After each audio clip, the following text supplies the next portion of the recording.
Still looking at the potpourri of issues on State of the Nation this morning here on Sunrise Daily. Joining us to look at that as a former member of the House of Representatives and Executive Secretary Anti-Corruption Network, Dino Melaye. Good morning. Yeah, good morning, viewers. Well, your state is already in the news.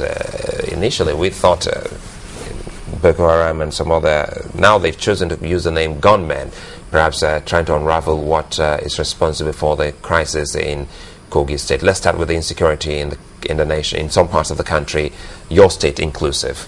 Yeah, I'll start by saying that it's very unfortunate that Nigeria at this moment we're suffering from perilous times of opprobrium, times of obloquy, and it's just a demonstration that we are not only sick, but equally suffers from what I call a dreadful congenital abnormality. My beloved state is unfortunate that there's been very serious violence and attacks, but the difference between ineptitude in leadership, the difference between maladministration and insecurity in Nigeria is the difference between 6 and half a dozen.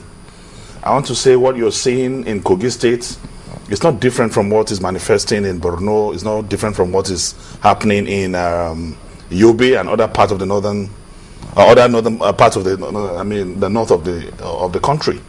Basically, what you see is the negative concomitant effects of corruption. Give Nigerians good governance, this insurgency will stop. Give Nigerians democracy in its right form, which is government of the people, by the people, and for the people. What we suffer now is government of the greedy, by the greedy, and for the greedy. And I want to tell you that is a direct, the insurgency, the insecurity in the country is a direct resultant effect of poverty, of hunger, of corruption. Because the people are supposed to form a police and an army to give information, to help expose militants, gunmen, Boko Haramists living within their milieux. But the people have become so disenchanted, so disillusioned, so unperturbed that they don't even care about what is happening. Well, that's what Elijah Yerima, the last guest, said. We shouldn't leave it with the security operatives alone. But I'm telling you, as a people, now, shouldn't we stop being perturbed and rather think of ways to actually take this out of our communities? Because in the first place, remember when it started then in Borno, everyone thought it was a Borno state affair. Then later on, we saw it in other parts of the northern states, and now Kogi. Yeah, Suleiman, the truth of the matter is that it's very painful that my beloved state is suffering this same menace. But the truth of the matter is very simple. That what we have in Boko Haram today is not different from what we had in Metasini in 1980 and in 1981. The difference between Metasini in 1981 that manifested in Kano, in Yola, and what we are experiencing now is the issue of capacity. That then we had Metasini. The effect of Metasini in 1980-1981 is even more ravaging than it is right now. The magnitude and intensity of their satanic manifestation is far, far higher than what is being manifested now. But what the difference we have between that is the issue of containment. This particular insurgency insecurity we have in the country, there is no capacity for containment. There is no capacity to challenge it.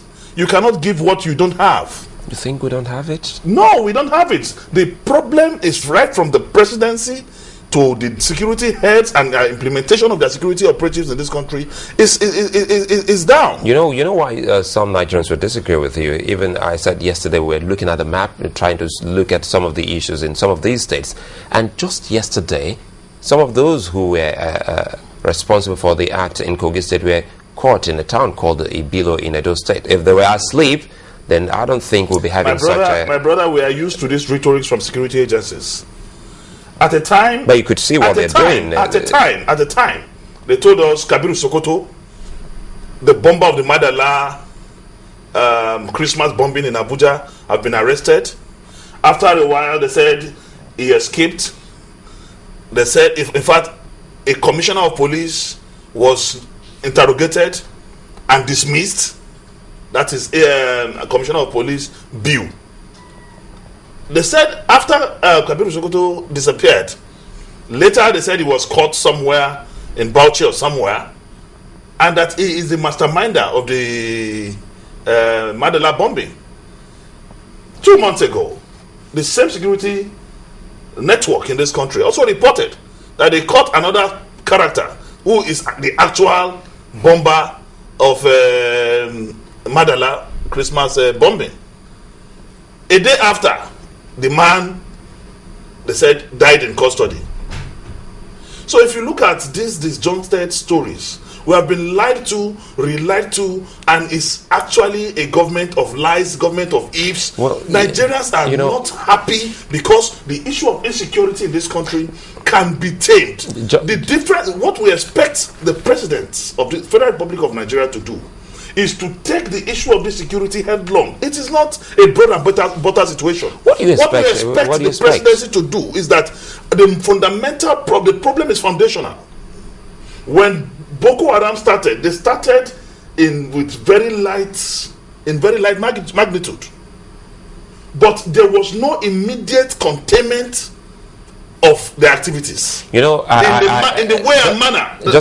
I'm not praising Obasanjo here. I'm not praising Obasanjo here. I'm not even here to talk about him. But the truth of the matter is that when Sharia crisis started in year 2000, the force with which it was confronted, there was a retreat. But again, the same thing happened in Odi. I think you are. The same thing happened in just allow me come here. The same thing happened in Jos. But again, Mr. Melaye, you remember then people also criticized the former president. You see, that is another issue with Nigerians. So people would definitely criticize it. I'm coming. In the area of security, when you talk about Kabiru Sokoto, back and forth, but there is a face to it, and these people were shown to the people, and those who finally died and those who finally, even the SSS has been complaining. You remember then they went to court and they were talking about the way and manners with which they were released. They're not the ones releasing them, and they were, I'm not talking about Kabiru Sokoto, and they were also talking about the laws, which is somehow inadequate.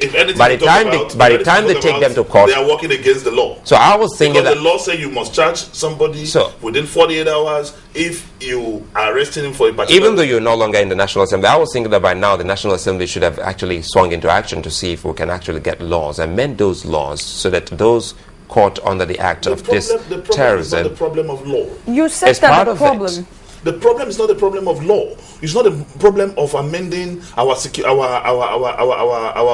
police act or whatever. No, the problem is the problem of capacity.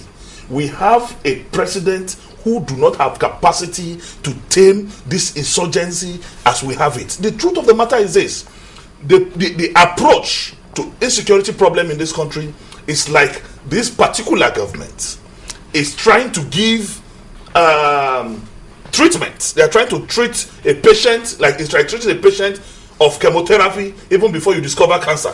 But again, let's look at the Pakistan experience, and in some other parts how it actually spilled into India, and even look at what we've seen in other parts of the world when terrorists actually took their cells into such countries. For instance, it wasn't an overnight success. It started the way it started in Nigeria. Gradually, they were moving in, closing in on those people to the extent they finally got them. Even the United States, there was progressive progression. That is it, and that is what seemed to be in the country. Security plan. What we are waiting to see. But again, you've heard them. No one comes up with any security plan to the public. Even the US can't tell you their security plan. I am against Boko Haram. I wake up every morning. I pray to the Almighty God that they must be arrested. The situation must come to normal. But the truth of the matter is this: manners don't fall from heaven any longer. The New Testament says, he that refused to walk, understand, should not eat.